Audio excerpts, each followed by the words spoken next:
Bienvenue dans Jeunesse 360, l'émission qui met en lumière les jeunes entrepreneurs et les acteurs du changement en Guinée. Pour ce numéro, nous sommes à Kindia pour aller à la rencontre de deux jeunes inspirants qui font bouger les lignes dans le secteur de l'agriculture et de la pisciculture. Ils ont fait le pari de l'innovation en alliant élevage de poissons et agriculture au sein de leur entreprise agro-aquaculture. Comment ont-ils démarré? Quelles sont leurs difficultés au quotidien et surtout, quelles sont leurs ambitions pour l'avenir? C'est ce que nous allons découvrir dans ce numéro de Jeunesse 360 et surtout, suivez-nous dans cette immersion au cœur de la ville des agrumes.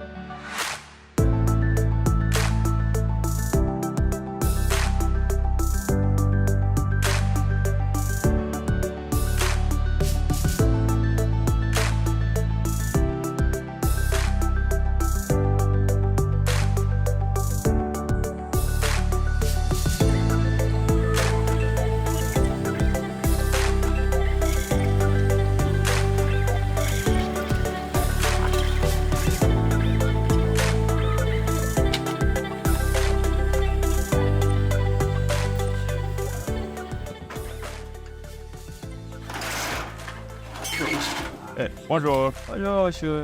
bienvenue au sein de l'entreprise Agro-Aquaculture SARL. Merci. Une belle milité. Vérez Nicolas.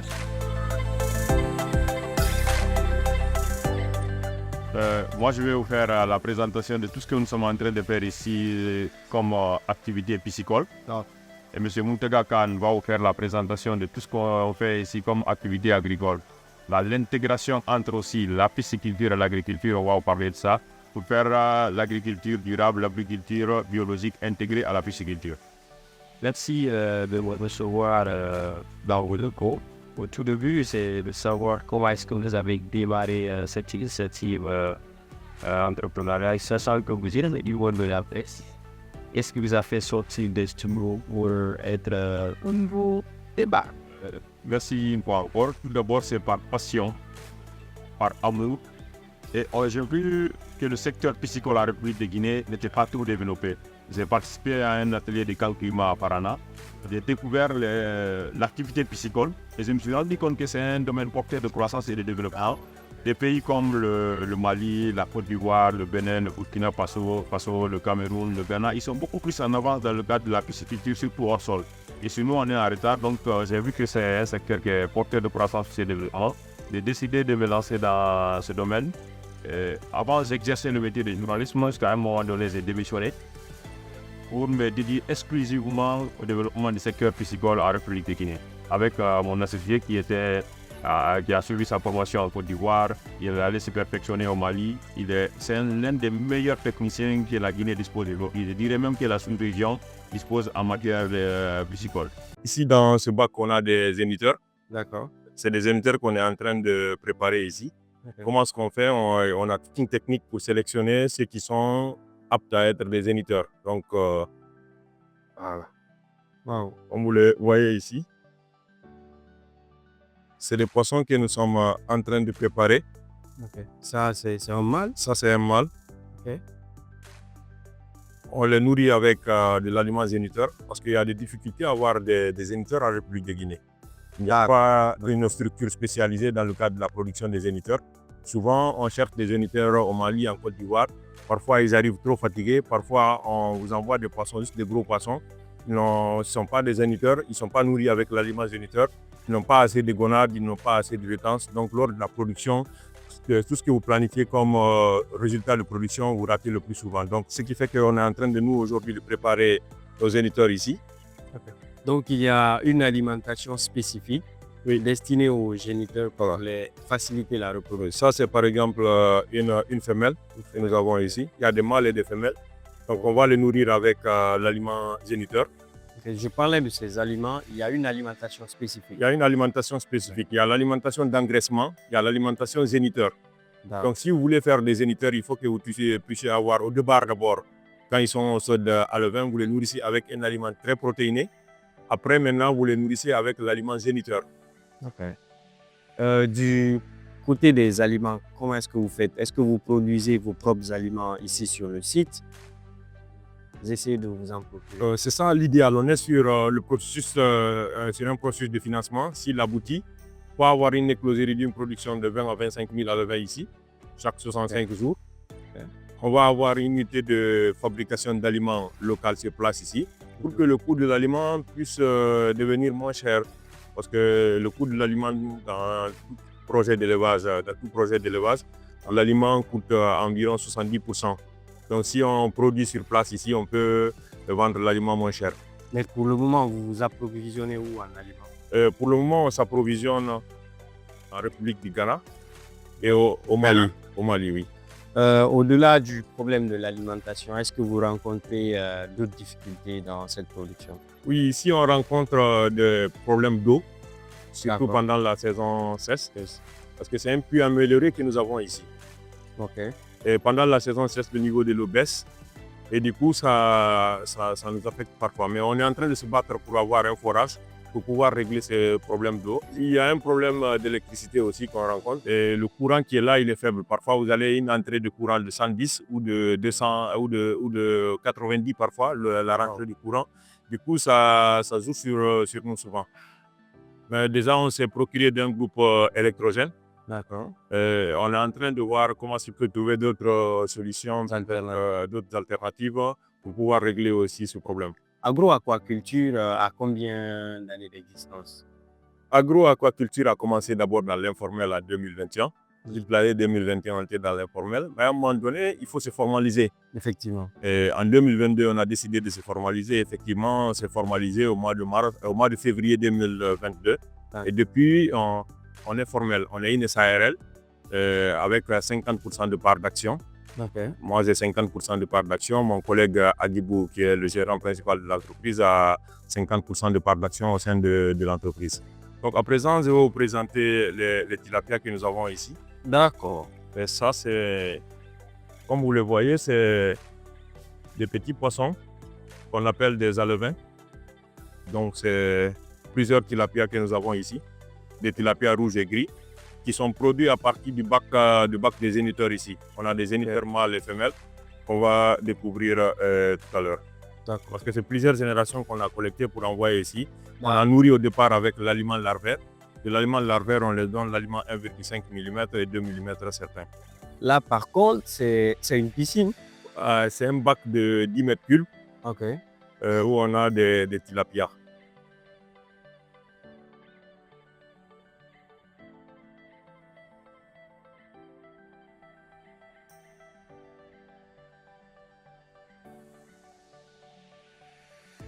Ici, on a, comme je le disais, des géniteurs de tilapia. Ça, c'est un tilapia gris qui est autour de 250 grammes. Mais il est beau celui-là. Ah ouais, c'est des tilapias rouges. Vous savez, les tilapias sont des poissons exotiques. Ils sont trop beaux à voir. On les utilise même dans des aquariums. Ça, c'est un tilapia rouge géniteur qui a aussi 200 grammes. Ça, c'est une femelle. L'autre, là, c'est un mâle. Et vous savez, avec l'élevage des tilapias, il faut avoir des oxygénateurs. Et ça, par exemple, ce que vous voyez, c'est des pierres à oxygène. Vous avez vu comment ça fait des bulles à l'intérieur. Donc, ça donne de l'oxygène dissous, de l'air sous l'eau, qui permet aux tilapias de bien vivre. D'accord. Puisque là, ils sont confinés. Oui, là, ils sont dans un milieu dans un milieu qui n'est pas leur milieu naturel d'élevage. Donc, mais ce n'est pas parce que c'est dans leur milieu d'élevage seulement, milieu naturel, qu'on peut les élever. Là, c'est la preuve palpable. On peut les élever dans les bacs comme ça, on peut les élever dans les bassins, dans des cuves comme ça de 1000 litres. Mais il faut connaître seulement la densité à utiliser, mais aussi surtout avoir vraiment un très bon oxygénateur pour oxygéner l'eau. Comme vous le voyez ici, on oxygène avec des pierres d'oxygène. Ça, par exemple, dans ce bac, on a des gros poissons qu'on mélange. Il y a certains qui sont plus gros que ça. Au retour, ça, c'est un poisson de 4 mois qui est autour de 700 grammes. D'accord. 700 grammes. Et ça, c'est un mâle. Ce bac-là, c'est un bac pour les travaux pratiques. Vous pouvez montrer la tête ou... Ouais. Ok. Donc, c'est un bac pour les travaux pratiques, pour les gros. Ici, on montre aux participants c'est quoi les alevins, comment est-ce qu'il faut élever les alevins, des soudures de tilapia. Il y a le gros bac de tilapia et ici c'est le bac de silure. Ah. Sinon, il y a des poissons ici qui ont 1,5 kg, 1,7 kg Wow. au bout de 6 mois. Tout dépend de la qualité de l'aliment que vous utilisez pour les nourrir. Sur le marché, une fois que ces poissons sont arrivés à terme, ils peuvent être commercialisés à hauteur de combien? Le pisciculteur moyen qui fait l'élevage des silures, il faudrait qu'il vende le kilo au minimum à 35 000. Les poissons frais. Maintenant, quand il fume les poissons, il ne doit pas vendre par kilo parce qu'en fumant le poisson, il perd son poids. Donc, du coup, il faut le vendre par unité en fonction de son poids. Ça peut être à 40 000, 50 000, 60 000, 70 000. Ça dépend du poids du poisson. Ça, c'est l'aliment géniteur, comme vous le voyez. C'est un aliment de 6 mm.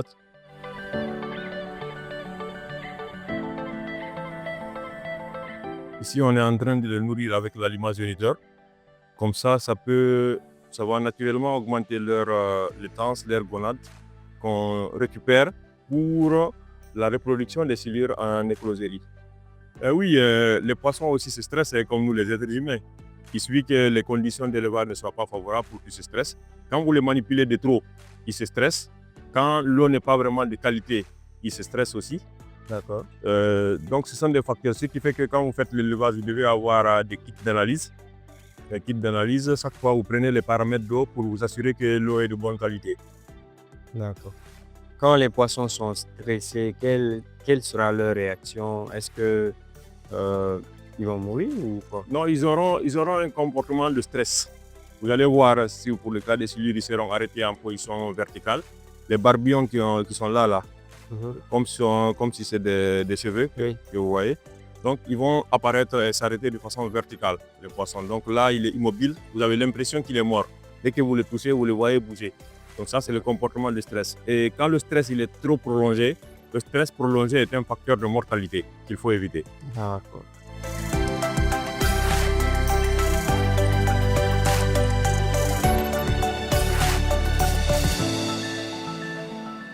Comme je vous le disais, ici c'est un centre de formation en agriculture intégrée à la pisciculture. Ici, je vais vous présenter à présent notre salle de formation. Venez avec moi s'il vous plaît.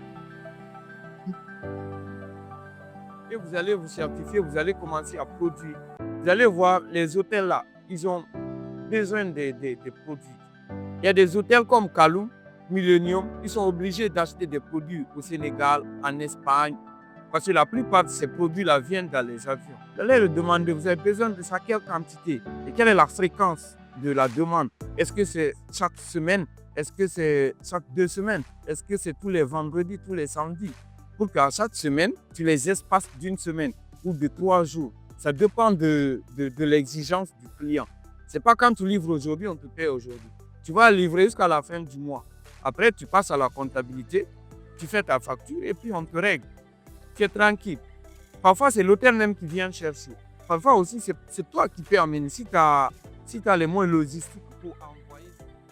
Monsieur le directeur, vous allez bien? Oui, ça va. Vous êtes le directeur préfectoral de la pêche. Là, nous sommes dans les locaux de agro-aquaculture. Au niveau de votre direction, quels sont les types d'accompagnement que vous faites à l'endroit de ces initiatives? Cette direction qui est là dans le cadre de l'accompagnement, de l'encadrement et de la coordination de tout ce qui est en matière de pêche. C'est-à-dire de la production, de la pêche et même de la conservation. Donc pisciculture, aquaculture et contrôle sanitaire des produits de la pêche. Pour le cas spécifique de cette initiative agro-aquaculture, qu'est-ce que vous pensez de ces jeunes qui ont décidé de prendre ce gros risque, parce que c'est un gros risque, et de se lancer dans ce domaine? Bon, moi je dirais que ce n'est pas un gros risque. Je dirais juste c'est un courage d'abandonner ce que les autres disent belle vie de l'Occident, rester là et produire pour sa population. Et vous avez vu que l'agroaquaculture fait des prestations de services. Effectivement. Ils sont en train de former d'autres jeunes pour embraser aussi ce secteur de pisciculture. Donc nous, ça va à droite ligne avec nos attributions. C'est pourquoi nous sommes d'arrache-pied à leur côté pour leur apporter tout ce qu'ils ont besoin du côté de l'administration. À des moments, nous allons même au-delà. Parce que une jeunesse formée, c'est un avenir Garanti, ouais. garanti. Donc, eux, s'ils voient tout le temps les autorités à côté d'eux, ça les encourage et les motive davantage. Les gens qui viennent aussi suivre les formations avec eux sont rassurés que ce sont des formations, c'est reconnu par les autorités. Et avec eux aussi, nous avons une vision de les mettre dans la chaîne internationale. Ils sont déjà fichés dans les partenaires de la préfecture. Ils sont répertoriés au niveau du ministère, comme quoi des zones prestataires dans le cadre de la pisciculture en République de Guinée. Donc, s'il y a des fonds d'accompagnement, nous ne tarderons pas à les orienter là, pour qu'ils puissent encore aller de plus en avant. C'est du grand qu'on veut pour agroaquaculture, parce qu'eux-mêmes, ils rêvent grand. Nous venons de découvrir la phase piscicole de cette initiative. À présent, cap sur la phase agricole.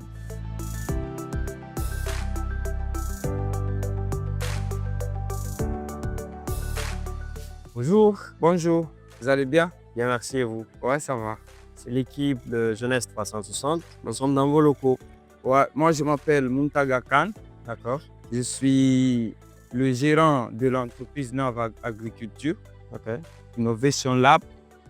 Et nous sommes sur nos aires de culture. D'accord. Ici, nous faisons de l'agriculture intégrée à la pisciculture. Il faut rappeler que vous êtes en partenariat Avec agroaquaculture, l'activité agricole associée à la pisciculture. D'accord. Et ici, nous recueillons l'eau piscicole qui se trouve dans les bacs de poissons.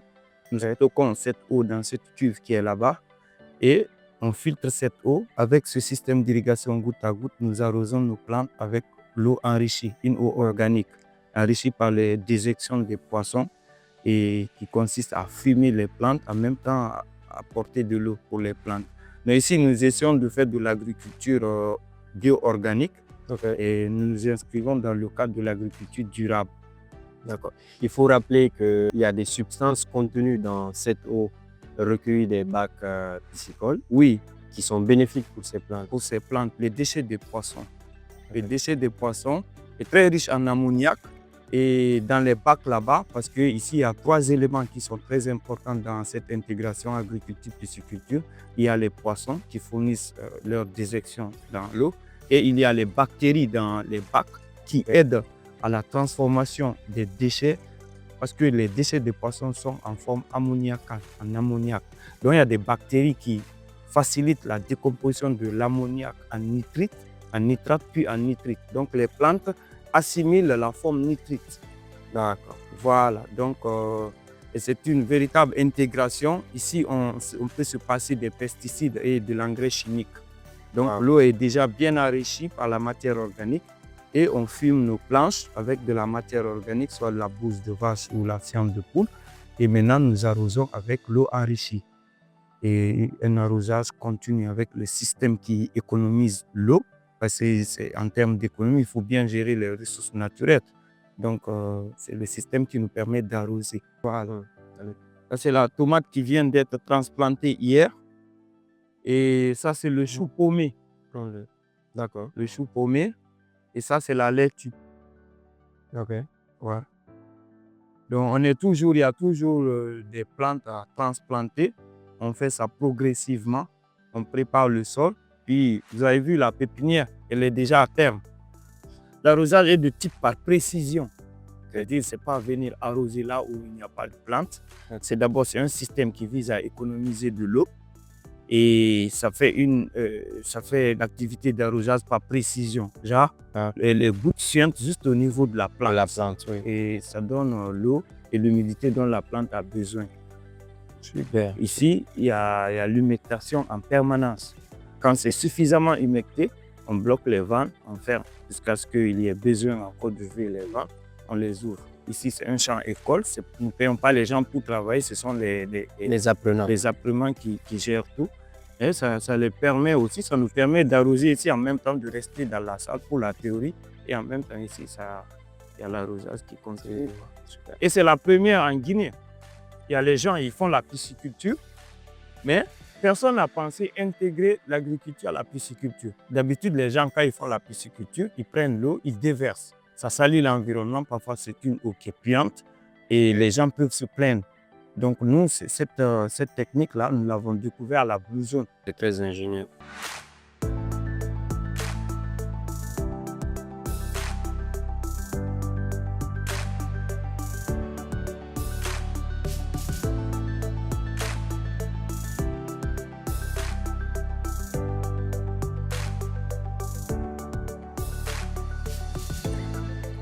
Chers internautes, nous étions à la découverte de l'initiative Agro-Aquaculture ici à Kindia. Restez sur Jeunesse 360 pour découvrir plus d'initiatives jeunes impactantes.